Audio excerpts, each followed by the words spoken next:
রাজনৈতিক দলগুলো অন্তর্বর্তী সরকারকে ব্যর্থ করার চেষ্টা করছে। সম্প্রতি একজন উপদেষ্টার দেয়া এমন বক্তব্যের প্রতিবাদ জানিয়ে এ ধরনের বক্তব্য প্রত্যাহারের আহ্বান জানিয়েছেন বিএনপির মহাসচিব। রাজধানীতে শহীদ বুদ্ধিজীবী দিবসে আলোচনা সভায় তিনি এই আহ্বান জানান। রাজনৈতিক দলগুলোকে প্রতিপক্ষ না বানানোর আহ্বান জানিয়ে গণঅভ্যুত্থানে বিজয় নষ্ট হয় এমন কোনো কাজ এবং কথা কেউ যেন না বলে তারও আহ্বান জানিয়েছে মির্জা ফখরুল ইসলাম আলমগীর। মাহবুব সৈকতের রিপোর্ট। রমনা ইঞ্জিনিয়ারিং ইনস্টিটিউশন মিলনায়তনে শহীদ বুদ্ধিজীবী দিবস উপলক্ষে বিএনপির আলোচনা সভায় দিবসটির তাৎপর্য তুলে ধরেন বক্তারা। মুক্তিযুদ্ধ ছিল সাধারণ মানুষের যুদ্ধ, পিপলস ওয়ার। এই যুদ্ধে সকল পেশার মানুষ, ছাত্র, যুবক, সৈনিক, শিক্ষক, প্রতিটি সামাজিক জীবনের প্রতিটি স্তরের সাধারণ মানুষ এই সংগ্রামে অংশগ্রহণ করেছে, জীবন পণ করে লড়াই করেছে এবং অবশেষে স্বাধীনতা অর্জন করতে সক্ষম হয়েছে। সভাপতির বক্তব্যে সাম্প্রতি রাজনৈতিক দলগুলো নিয়ে অন্তর্বর্তী সরকারের এক উপদেষ্টার কথার প্রতিক্রিয়া জানান বিএনপি মহাসচিব। সবাই মিলে এই সরকারকে আমরা দায়িত্ব দিয়েছি। ওই সরকারকে দায়িত্ব দিয়েছি যে তারা আমাদের জন্য একটা পরিবেশ তৈরি করবে, এই রাষ্ট্রকে মোটামুটি ভাবে একটা নির্বাচনমুখী করে নির্বাচন দিকে নিয়ে গিয়ে নতুন একটা রাষ্ট্র করবার সুযোগ করে দেবে। এই জন্য আমরা সবাই তাকে সাহায্য দিয়েছি। কিন্তু যেন এই কথা বলেন যে রাজনৈতিক দলগুলো অন্তর্বর্তীকালীন সরকারকে ব্যর্থ করার জন্য কাজ করছে, এটা অত্যন্ত মারাত্মক একটা অভিযোগ। আমি তীব্রভাবে প্রতিবাদ করছি এবং আমি মনে করি যে এই ধরনের উক্তিটা প্রত্যাহার করা উচিত। এবং আমি এটা মনে করে দিতে চাই যে দয়া করে রাজনৈতিক দলগুলোকে বা রাজনীতিকে আপনাদের প্রতিপক্ষ বানাবেন না। রাজনৈতিক দলগুলো আপনাদেরকে সহযোগিতা করছে, এটা রাজনৈতিক দলের দায়িত্ব। গণতান্ত্রিক শক্তিকে ঐক্যবদ্ধ থাকার তাগিদ দেন মির্জা ফখরুল ইসলাম আলমগীর। আপনারা দেখছেন যে আজকে ফ্যাসিস্ট হাসিনা পালিয়ে গিয়ে ভারতে আশ্রয় নিয়েছে। ভারতে আশ্রয় নিয়ে সে তার মতো কাজ করছে, সে অ্যাক্টিভ, সে তার কাজ করছে আবার ঋত ক্ষমতাকে ফিরে পাওয়ার জন্য। তা আমাদেরকে তেমন অ্যাক্টিভ হতে হবে যাতে করে আমরা তাদেরকে প্রতিহত করতে পারি, তারা যেন ফিরে আসতে না পারে। ষড়যন্ত্র প্রতিহত করতে দ্রুত নির্বাচনের রোডম্যাপ ঘোষণার জন্য সরকারকে পরামর্শ দেন দলটির স্থায়ী কমিটির সদস্য ডক্টর খন্দকার মোশাররফ হোসেন। নির্বাচনের রোডম্যাপ দেন, জনগণ যখন রোডম্যাপ দেখবে তখন জনগণ নির্বাচনমুখী হয়ে যাবে। আর নির্বাচনমুখী হইলে এদেশে কোনো ষড়যন্ত্র এদেশে করা সম্ভব হবে না। মাহবুব সৈকত, মাই টিভি, ঢাকা। বাংলাদেশ জামায়াত ইসলামের আমির ডাক্তার শফিকুর রহমান বলেছেন, শান্তির ও মানবিক বাংলাদেশ বিনির্মাণে সকলকে নিয়ে কাজ করতে হবে, কোনো অপশক্তির কাছে কখনো মাথা নোয়ানো যাবে না। সিলেটে প্রায় 1.5 যুগ পর কর্মী সম্মেলনে কথা বলেন জামায়াত ইসলামের আমির ডাক্তার শফিকুর রহমান। তিনি বলেন, দেশের হিন্দুদের উস্কানি দেওয়া হয়েছিল, যারা উস্কানি দিয়েছিল তাদের জবাব দিয়েছে দেশের হিন্দু ধর্মাবলম্বীরা। এ সময় জামায়াতের আমির কর্মীদের সতর্ক করে বলেন, আওয়ামী লীগের রাজনৈতিক মৃত্যু হয়েছে কিন্তু তাদের অভ্যাসের পরিবর্তন হয়নি। দেশকে যারা সম্মান করে না তারা কার কাছে ভোট চাইবে? যারা মানুষ খুন করেছে তারা জাতির কাছে জানুক তারা তাদের রাজনীতি চায় কিনা। বলেছিলেন একবার নয় বারবার, তার দলীয় কর্মীদেরকে ভয় দেখে আরো পাষাণ হওয়ার জন্য উস্কানি দিতে গিয়ে বলেছিলেন, তোমরা যদি ক্ষমতা থেকে চলে যাও তাহলে ক্ষমতা হারানোর 2 দিনের মাথায় তোমাদের 5 লক্ষ লোককে ওরা খুন করবে। একথা তিনি বলেননি? বাংলাদেশের মানুষ প্রমাণ করে দিয়েছে তোমরা পাগল হতে পারো, তোমরা ক্ষমতা নেশায় অন্ধ হতে পারো, তোমরা দায়িত্ব জ্ঞানহীন পাশবিক চরিত্রের হতে পারো, কিন্তু বাংলাদেশের মানুষ দায়িত্ব জ্ঞানহীন নয়। জুলাই গণ অভ্যুত্থানের কথা মানুষ ভুলে যাচ্ছে, আর যার কারণে খুনি হাসিনার নামে মিছিল হচ্ছে বলে মন্তব্য করেছেন বৈষম্য বিরোধী আন্দোলনের সমন্বয়ক ও জাতীয় নাগরিক কমিটির মুখ্য সংগঠক সার্জিস আলম। এদিকে 24-এর গণ অভ্যুত্থানে যারা শহীদ হয়েছেন তারাই জুলাই অভ্যুত্থানের নায়ক বলে মন্তব্য করেছেন বৈষম্য বিরোধী ছাত্র আন্দোলনের সমন্বয়ক ও ঢাকা বিশ্ববিদ্যালয় শিবিরের সভাপতি সাদিক কায়েম। বিস্তারিত আবু সাইদ অপুর রিপোর্টে। আমরা সবাই চাপাইবাসী, স্বপ্ন করি ফোটাই হাসি। এই প্রতিপাদকে সামনে রেখে রাজধানীর ডিপ্লোমা ইঞ্জিনিয়ার্স ইনস্টিটিউটে চাঁপাইনবাবগঞ্জ ফোরাম আয়োজন করে প্রীতি সমাবেশের। এত উত্তপ্ত হয়ে গেছিল যে কোনো অঘটন ঘটে যেতে পারত। সমাবেশে অংশ নিয়ে বৈষম্য বিরোধী ছাত্র আন্দোলনের সমন্বয়ক ও ঢাকা বিশ্ববিদ্যালয়ের শিবিরের সভাপতি সাদিক কায়েম বলেন, 24-এর গণ অভ্যুত্থানে যারা শহীদ হয়েছেন তারাই জুলাই অভ্যুত্থানের নায়ক। যতদিন পর্যন্ত কাঙ্ক্ষিত লক্ষ্য পূরণ হবে না ততক্ষণ পর্যন্ত মাঠে থাকবেন তারা। শহীদদের যে আকাঙ্ক্ষা ছিল সেই আকাঙ্ক্ষা বাস্তবায়ন হওয়ার আগ পর্যন্ত আমরা আমাদের লড়াই চালিয়ে যাব। আগামী দিনে আমাদের যে নেতৃত্ব আমরা চাই, সব নেতৃত্ব, আপনারা আশা করি সেই জায়গায় সব নেতৃত্বকে বাছাই করবেন।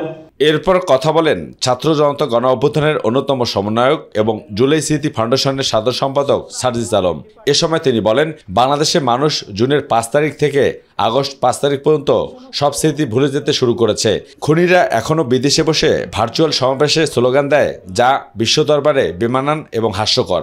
কিন্তু সবচেয়ে কষ্টের কথা হচ্ছে, আমরা বাংলাদেশের অধিকাংশ মানুষ এখন জুন 5 থেকে শুরু করে অগস্ট 5 এই সময়টা ভুলে যেতে বসেছি যে এই বাংলাদেশে আমরা এখনই একজন খুনির নাম দিয়ে আবার স্লোগান দিই, একজন খুনির নাম দিয়ে আবারও দেয়ালে লিখন হয়, একজন খুনির নাম দিয়ে আবারও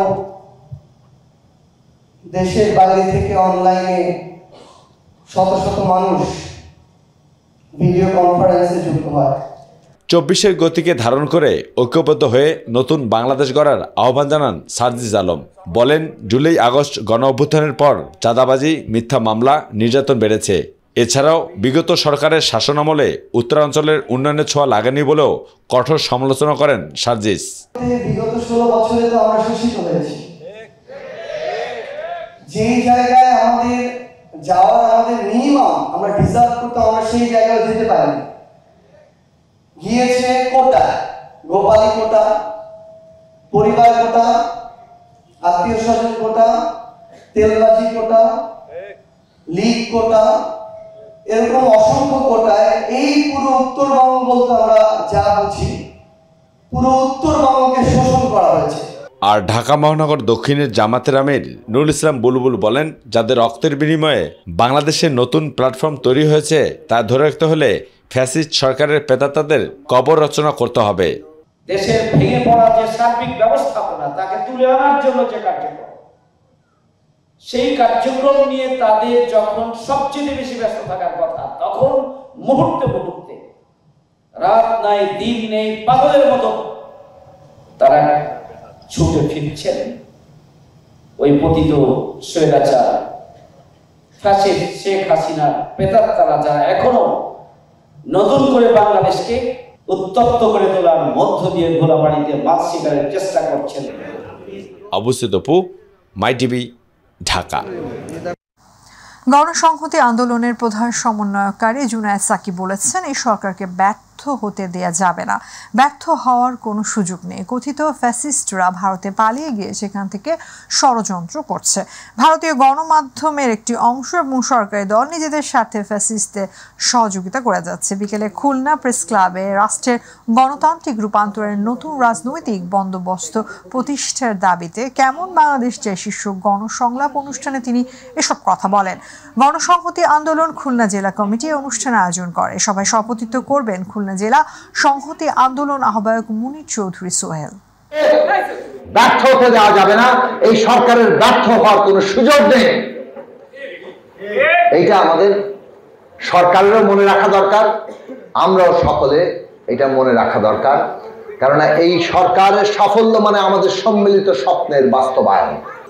পতিত ফ্যাসিস্টরা ভারতে পালিয়ে গিয়ে সেখান থেকে ষড়যন্ত্র করছে, আর ভারতের গণমাধ্যমের একটা অংশ এবং তাদের এমনকি সরকারে যে দল আছে বিজেপি, তারা তাদের নিজেদের স্বার্থে এই পতিত ফ্যাসিস্টদেরকে সাহায্য করে যাচ্ছে। শীতের তীব্রতা শুরু হয়েছে দেশের বিভিন্ন প্রান্তে। সব উত্তরের জেলা পঞ্চগড়, তেঁতুলিয়ায় সারা দেশের সর্বনিম্ন তাপমাত্রা 8.4 ডিগ্রি সেলসিয়াস রেকর্ড করেছে আবহাওয়া অধিদপ্তর, যা চলতি মৌসুমে সবচেয়ে কম। শীতকাল শুরুর আগে হিমালয়ের কন্যা খ্যাত উত্তর এই জনপদে বইতে শুরু করেছে মৃদু শৈত্যপ্রবাহ।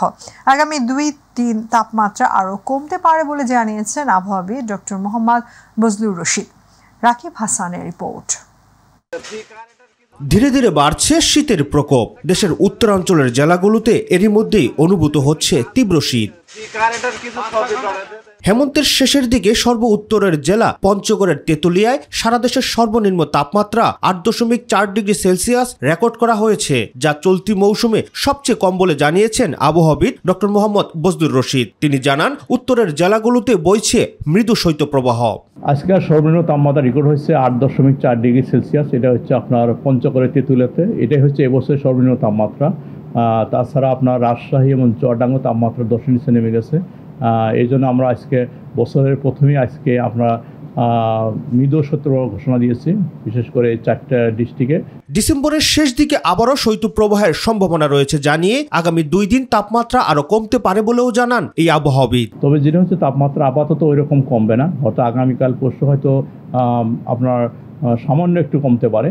তবে যেটা হবে পরশু দিন থেকে তাপমাত্রা আবার বাড়ার সম্ভাবনা রয়েছে, এবং সেক্ষেত্রে হয়তো আপনার সোমবার থেকে বাড়ার পরে 19-20 তারিখে যে আবার নতুন করে তাপমাত্রা কমবে। সেক্ষেত্রে আপনার মৃদু থেকে মাঝারি শৈত্যপ্রবাহ চলার সম্ভাবনা আছে এই মাসের শেষের দিকে, অর্থাৎ 20 তারিখে পড়ে যায়। জানুয়ারিতে শীতের তীব্রতা আরো বাড়বে জানিয়ে ডক্টর বজলুর রশিদ বলেন, বায়ু দূষণের কারণে এবার আগে থেকেই বাড়ছে কুয়াশার প্রকোপও। জানুয়ারি হচ্ছে শীতলতম মাস। বেসিক্যালি জানুয়ারিতে শীত অনেক তাপমাত্রা অনেক কমে যায়। সেক্ষেত্রে হয়তো অনেক জায়গায় মৃদু থেকে মাঝারি এবং দেশের উত্তর অঞ্চল এবং পশ্চিম অঞ্চলে মাঝারি থেকে তীব্র আকারে শৈত্যপ্রবাহ সম্ভাবনা আছে। এটা জানুয়ারিতে 40 বছর ডাটা অ্যানালিসিস করে দেখা গেছে সিগনিফিকেন্ট হারে আপনার ডে টেম্পারেচার কমে যাচ্ছে শীতকালে, এবং এটা খুবই অ্যালার্মিং ইস্যু যে আপনার সানশাইন আউট কমে যাচ্ছে। এবং এর মেন কারণটা হচ্ছে প্রচুর পরিমাণ ডাস্ট পার্টিকেল, তারপর ইটের ফাটার কারণে পলিউশন বেড়ে যাচ্ছে, তারপরে আপনার ধূলিকণা বেড়ে যাচ্ছে, এবং এর সাথে আরও পলিউশন আছে। এই পলিউশনগুলো কী হয়, কুয়াশা তৈরি সহায়তা করে। রাকিব হাসান, মাই টিভি, ঢাকা। কনকনে শীতে ঘন কুয়াশার কারণে 5.5 ঘন্টা বন্ধ থাকার পর পাটুরিয়া দৌলদিয়া রুটে নৌ চলাচল শুরু হয়েছে। বৃহস্পতিবার রাতে 2টা থেকে এই রুটে ফেরি চলাচল সম্পূর্ণ বন্ধ ঘোষণা করে বিআইডব্লিউটিসি কর্তৃপক্ষ। এতে দুর্ভোগে পড়ে যাত্রী, শ্রমিক ও ব্যবসায়ীরা। বিআইডব্লিউটিসি কর্তৃপক্ষ জানায়, বৃহস্পতিবার রাতে কুয়াশার কারণে পাটুরিয়া দৌলদিয়া ফেরি চলাচল ব্যাহত হচ্ছিল। মধ্যরাতে কুয়াশার তীব্র আকার ধারণ করলে চ্যানেলে বিকন বাতি এবং মার্কিং পয়েন্টের কিছুই দেখা যাচ্ছিল না। পরে রাত 2টার দিকে দুর্ঘটনা এড়াতে এই নৌ রুটে ফেরি চলাচল সম্পূর্ণ বন্ধ ঘোষণা করে বিআইডব্লিউটিসির কর্তৃপক্ষ। সকাল 9টার পর কুয়াশার প্রকোপ কমে এলে আবারও যান চলাচল শুরু হয়। দাম বাড়ার পর কিছুটা স্বাভাবিক হতে শুরু করেছে ভোজ্য তেলের সরবরাহ, তবে তা পর্যাপ্ত নয় বলে জানালেন বিক্রেতারা। দাম বাড়ার তালিকায় এবার যুক্ত হয়েছে চাল। সব ধরনের চিকন চাল কেজি প্রতি 4 থেকে 5 টাকা বেড়েছে।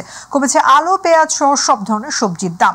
তবে মৌসুম হিসেবে দাম এখনো বাড়তি বলে অভিযোগ ক্রেতাদের। রাজধানীর বাজার পরিস্থিতির খবর জানাচ্ছেন SM তানভীর। গেল কয়েক সপ্তাহ ধরে বাজারে সরবরাহের সংকট ছিল ভোজ্য তেলের। প্রতি লিটারে 8 টাকা দাম বৃদ্ধির পর শুক্রবার থেকে কিছুটা স্বাভাবিক হতে শুরু করেছে সয়াবিন তেলের সরবরাহ। তবে তা চাহিদার তুলনায় অপ্রতুল বলে জানালেন বিক্রেতারা। কেজিতে 4 থেকে 5 টাকা বেড়েছে সব ধরনের চিকন চালের দাম। দাম বৃদ্ধির কারণ হিসেবে মিল মালিকদের দুষছেন বিক্রেতারা। কালকে ছিলই না, আজকে ফেরেশালারা আনছে মোটামুটি পর্যাপ্ত পরিমাণ। 840 করে নিতেছে তারা, বডি রেট 852, সব 5 লিটার, 1 লিটার 2 লিটার নাই। তেল বেশি আইছে, চালের দাম বাড়তি। বস্তাটা আমরা 150-200 টাকা বাড়ছে মিনিকেট। চিকন চালের দাম বাড়লো কেন? চিকন চালের দাম একমাত্র বলতে পারো মিলেরা, এছাড়া আমি আর কিছু বলতে পারছি না। স্বস্তির খবর দিচ্ছেন আলু, পেঁয়াজ সহ সবজি বিক্রেতারা। ইন্ডিয়ান 80-85 চলে, দেশি 80-85 চলে। পুরান আলু 65-70 মিলায় ব্যস্ত আছে, নতুন 70-65 বেচা। বাজারে প্যাকেটজাত চিনি কেজি প্রতি 10 টাকা কমে বিক্রি হচ্ছে 125 টাকায়। তবে ক্রেতাদের অভিযোগ, দাম কমলেও এখনো সবকিছুর দাম বাড়তি রয়েছে। যে পরিমাণ কমার কথা সেই পরিমাণ কমেনি, কিন্তু কিছু কিছু জিনিসের দাম বেশি। আলু কমেনি, পেঁয়াজের দাম বেশি আছে এখনো, চালের দামও বেশি, ডালের দাম বেশি। আমরা গরিব মানুষ, গার্মেন্টসে চাকরিরা কি করবো, রুম ভাড়া দেই, তারপরে খাই। সব কিছুর দাম বেশি। আমরা তো ফুলারা বেতন কমে তো আমরা সংসার চালাইতে পারি না, অনেক কষ্ট হয়ে যায়। অপরিবর্তিত রয়েছে মাছ, মাংস, মুরগি সহ অন্যান্য নিত্য প্রয়োজনীয় পণ্যের দাম। SM তানবীর, মাই টিভি, ঢাকা। পিলখানা হত্যা মামলায় কারাভোগকারী বিডিআর সদস্যদের অবিলম্বে মুক্তির দাবি জানিয়েছে বিডিআর কল্যাণ পরিষদ। সকালে জাতীয় প্রেস ক্লাবে আয়োজিত সংবাদ সম্মেলনে বিজেপির নাম পুনরায় বিডিআর করা সহ 8 দফা দাবি জানান সংগঠনের নেতারা। এ সময় পিলখানা হত্যা ইস্যুতে অন্তর্বর্তী সরকার নিশ্চুপ কেন, এমন প্রশ্ন রাখেন বক্তারা। আরো জানাচ্ছেন রাকিব হাসান। 2009 সালে বিডিআর বিদ্রোহ এবং পিলখানা হত্যাকাণ্ডের সাথে জড়িত থাকার অভিযোগে কারাভোগের পরও এখনও কারাগারে আটক রয়েছেন 278 জন। অবিলম্বে বন্দীদের মুক্তির দাবিতে বিডিআর কল্যাণ পরিষদের এই সংবাদ সম্মেলন। জাতীয় প্রেস ক্লাবের জহুর হোসেন চৌধুরী হলে আয়োজিত সংবাদ সম্মেলনে 8 দফা দাবি তুলে ধরেন বিডিআর সন্তান আব্দুল্লাহ আল মামুন। আমাদের প্রথম দাবিটা হচ্ছে ফ্যাসিস্ট স্বৈরশাসক হাসিনার প্রহসনমূলক যে 2টি মামলা করা হয়েছে, এই মামলার যে সকল রায় দেওয়া হয়েছে, এই রায়গুলোকে বাতিল করতে হবে। দ্বিতীয়ত, 16 বছর যাবৎ কারাগারে থাকা নির্দোষ যে বিডিআর সদস্যরা আছে, বিভিন্ন মেয়াদে সাজাপ্রাপ্ত, ফাঁসি, যাবজ্জীবন, 10 বছর এবং বিভিন্ন মেয়াদে, এবং যেই সমস্ত আঙ্কেলরা খালাস পেয়েও আটকা আছে, তাদের সবাইকে অতি সত্বর মুক্ত করে দিতে হবে। বাংলাদেশ রাইফেলস যে নামটা ছিল বিডিআরের, সেটাকে পুনরায় প্রতিস্থাপন করতে হবে। এ সময় সংগঠনটির আহ্বায়ক অ্যাডভোকেট আব্দুল আজিজ অভিযোগ করেন, কারাভোগের পরও আসামিদের জামিন দিচ্ছেন না আদালত। এখানে উল্লেখ আছে 5 আগস্টের পরে যেই সকল ফ্যাসিস্টরা জামিন পাইছে, কিন্তু আমাদের বিডিআর সদস্যরা জামিনের শুনানি করতে পারে না। এই বাধাটা কোথায়? কেন আমাদের বিচারক অসুস্থ হয়ে যান? এই বিষয়গুলো আমাদেরকে পরিষ্কার করা উচিত। বিডিআর বিদ্রোহের ইস্যুতে বর্তমান সরকারও নিশ্চুপ কেন, এমন প্রশ্ন রেখে অবিলম্বে আটককৃতদের মুক্তির দাবি জানান সংগঠনের নেতারা। আমরা একটা সুশৃঙ্খল বাহিনীর লোক, এই উশৃঙ্খল দেখাতে পারি না, রাস্তাঘাটে উশৃঙ্খল করতে পারি না। এই জন্য কি আমাদের, এটাই কি আমাদের অপরাধ? আপনাদের মাধ্যমে আমরা আমাদের এই খবরগুলো পৌঁছাতে চাই বর্তমান বাংলাদেশ সরকারের কাছে। আপনাদের এই খবরের মাধ্যমে যেন আমাদের কারা নির্যাতিত ভাইরা যেন সকল প্রকার মামলা থেকে অব্যাহতি পেয়ে যেন পুনরায় আমাদের মাঝে ফিরে আসতে পারেন। রাকিব হাসান, মাই টিভি, ঢাকা। সাভারে দিন দিন বাড়ছে সড়ক দুর্ঘটনা, ঝরে যাচ্ছে তাজা প্রাণ। দুর্ঘটনা রোধে ঢাকা আরিচা মহাসড়ক ও ফের লেন ও উভয় পাশে সার্ভিস লেন করা হলেও কমছে না যানজট ও সড়ক দুর্ঘটনা। সচেতন নাগরিকরা মনে করছেন মহাসড়কে ব্যাটারি চালিত রিকশার অবাধ চলাচল, যত্রতত্র লোকাল বাসে যাত্রী ওঠানামা এবং ঝিমিয়ে পড়া ট্রাফিক ব্যবস্থার এমনটা হচ্ছে। সাভার প্রতিনিধি আসাদুজ্জামান খায়রুলের রিপোর্ট। গত 1 মাসে সাভার থানার অধীনেই মহাসড়কে দুর্ঘটনায় প্রাণ হারিয়েছেন 15 জন। গত মাসে গড়ে প্রতি 2 দিনে একটি করে প্রাণ ঝরেছে সাভার মহাসড়কে। লাইনে বাস হয়েছে, সামনে থেকে মাইরে দিছে, উল্টে পড়ে গেছিল। এমন একটা জায়গা, এখানে এদিক ওদিক থেকে আসা লাগে। আচ্ছা, আমরা যাওয়ার সময় সাবধানে যাবনি। যে রিক্সা গেলে উল্টা গিয়ে আরো বেদাল বাঁধায় আর কি। লোকাল বাসগুলোর যত্রতত্র থামানো, লেন না মেনে মহাসড়কে যাত্রী ওঠানামা, সাথে ব্যাটারি চালিত অটোরিকশার কোনো কিছু তোয়াক্কা না করে উল্টো পথে চলাচলের ফলেই এমন দুর্ঘটনা বাড়ছে বলে মনে করেন সচেতন নাগরিক সমাজ। যানবাহনের শৃঙ্খলা আনার জন্য আরো আন্তরিক হতে হবে এবং যারা আমরা পথচারী, আমরা আমাদেরও দায়িত্বশীল হতে হবে। দ্রুত মহাসড়কে ব্যাটারি চালিত রিকশা চলাচল নিয়ন্ত্রণ করা, ট্রাফিক ব্যবস্থা আরও কার্যকর এবং যাত্রী ও চালকদের সতর্কতা না বাড়ালে সড়ক দুর্ঘটনা কমবে না বলে মনে করেন নিরাপদ সড়ক আন্দোলনের কর্মীরা। প্রতিদিন যেগুলো হচ্ছে, এগুলো কোনো কেস মামলা হয় না, এগুলো কিন্তু ডাটার বাইরেই থেকে যায়। এটা আমরা কালেকশন করি, তো আমরা ধারণা করছি মোটামুটি এভারেজে একটা করে প্রতিদিন মৃত্যু হচ্ছে বা কম বেশি। মহাসড়কে দুর্ঘটনা রোধে কাজ করছে দাবি করেছে হাইওয়ে প্রশাসন, চেষ্টা করছে যাত্রী সহ চালকদের ট্রাফিক আইন মেনে চলাচল করাতে। এসব যেন ঘটনা না ঘটে আমরা আমাদের সাধ্য অনুযায়ী চেষ্টা করি। জনগণের প্রতি আমাদের আহ্বান থাকবে, তারা যেন ট্রাফিক রুলস মেনে গাড়ি চালায়। সাভারে মহাসড়ক সড়কগুলোতে দুর্ঘটনার সংখ্যা দিন দিন বেড়েই চলছে। ঝরে যাচ্ছে তাজা প্রাণ এবং বাড়ছে লাশের মিছিল। হঠাৎ করে ধ্বংস হয়ে যাচ্ছে একটি পরিবার। এরকম অনাকাঙ্ক্ষিত মৃত্যু কারোরই কাম্য নয়। তাই অতিসত্বর ঝিমিয়ে পড়া এই ট্রাফিক ব্যবস্থাকে চালু করে প্রয়োজনীয় ব্যবস্থা গ্রহণ করবেন কর্তৃপক্ষ, এমনটাই আশা করছেন সাভারের জনগণ এবং ভুক্তভোগীরা। আসাদুজ্জামান খায়রুল, সাভার, মাই টিভি। দ্রোহ আর প্রেমের কবি হেলাল হাফিজ মারা গেছেন। শুক্রবার শাহবাগের সুপার হোম হোস্টেল থেকে তার মরদেহ উদ্ধার করা হয়। ইন্না লিল্লাহি ওয়া ইন্না ইলাইহি রাজিউন। কবির মরদেহ বারডেম হাসপাতালে রাখা হয়েছে। শনিবার বাদ জোহর জাতীয় প্রেস ক্লাবে তার জানাজা অনুষ্ঠিত হবে। কবি হেলাল হাফিজ 1948 সালে 7 অক্টোবর নেত্রকোনার আটপাড়া উপজেলার বড়তলি গ্রামে জন্মগ্রহণ করেন। কবি হেলাল হাফিজ অনেকটা বোহেমিয়ান জীবন কাটানো, সাংবাদিকতাকে পেশা হিসেবে বেছে নেন। কবি হেলাল হাফিজের লেখালেখির সূচনা 60-এর দশকের উত্তাল সময়ে। এখন যৌবন যার মিছিলে যাবার তার শ্রেষ্ঠ সময়। 69 গণ অভ্যুত্থানের সময় তার রচিত কবিতা নিষিদ্ধ সম্পাদকীয় এর পংক্তি দুটি বাংলাদেশের স্বাধীনতা আন্দোলনের যেমন তেমনি এখনো প্রেরণা জুগিয়ে চলেছে প্রতিটি গণতান্ত্রিক আন্দোলনে। তার প্রথম কাব্যগ্রন্থ যে জলে আগুন জ্বলে প্রকাশিত হয় দেশ স্বাধীন হওয়ারও অনেক পরে, 1986 সালে।